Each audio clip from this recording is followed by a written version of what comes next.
안녕하세요. 얼굴 디자이너 김성훈 원장입니다. 오늘은 실패하지 않는 코 성형에 대해서 말씀드려 보겠습니다.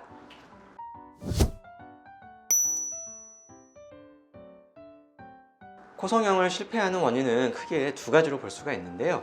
첫 번째는 무리하게 코 성형을 하는 경우에 실패할 확률이 높아져요. 우리 코는 결국 마지막에 피부가 이렇게 덮어줘야 되는데 이 피부가 늘어나는 길이보다 더 높게 코를 높이게 되면은 반드시 이거는 무너질 수밖에 없어요.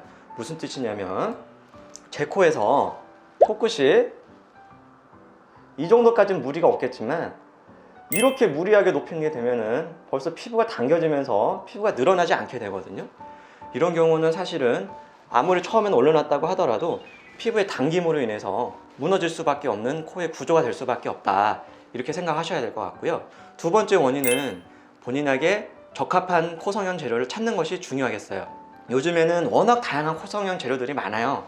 예를 들면은 메쉬도 있고 매드포어 또는 인공 비중격 또는 본인의 자가 연골, 그 외에 여러 가지 다양한 물질들이 있기 때문에 사실은 본인에게 어떤 물질이 적합한지 이 부분은 반드시 성형외과 전문의하고 상의를 해보셔야 될 것 같아요.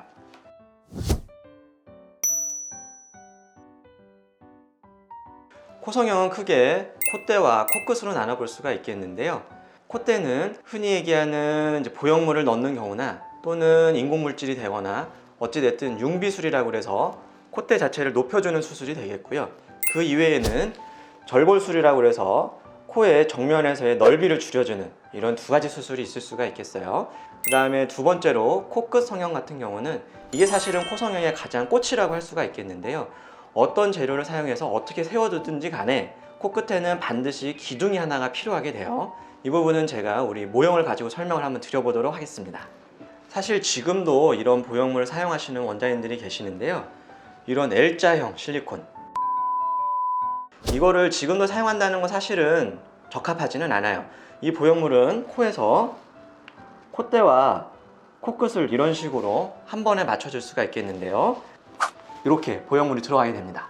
매우 부적합한 방법이 되겠어요. 왜냐면 코끝에 이런 보형물, 인공물질이 들어가기 때문에 이 부분은 반드시 염증이나 또는 코끝의 피부 얇아짐 또는 보형물의 비침과 같은 부작용은 언젠가 나타나게 되는 가장 큰 원인이 이런 원인이 되겠고요.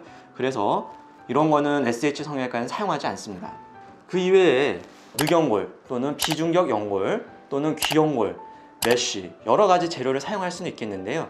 비중격 연골을 채취하게 되면은 비중격에 이렇게 덧대서 코끝의 높이를 더 이렇게 높여주는 거죠.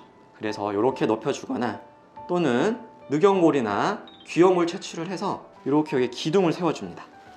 이렇게 만들어주게 되면은 코끝이 일정 부분 올라가기 때문에 이런 식으로 코끝의 모양을 충분히 만들어줄 수가 있겠고요. 코끝은 충분히 올려줄 수가 있겠어요.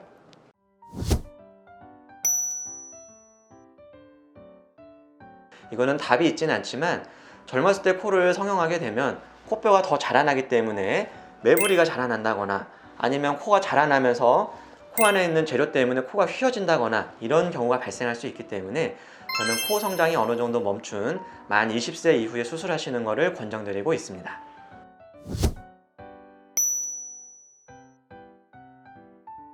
코 성형은 특별히 더 재수술이 안 하는 게 좋은 이유가 있어요.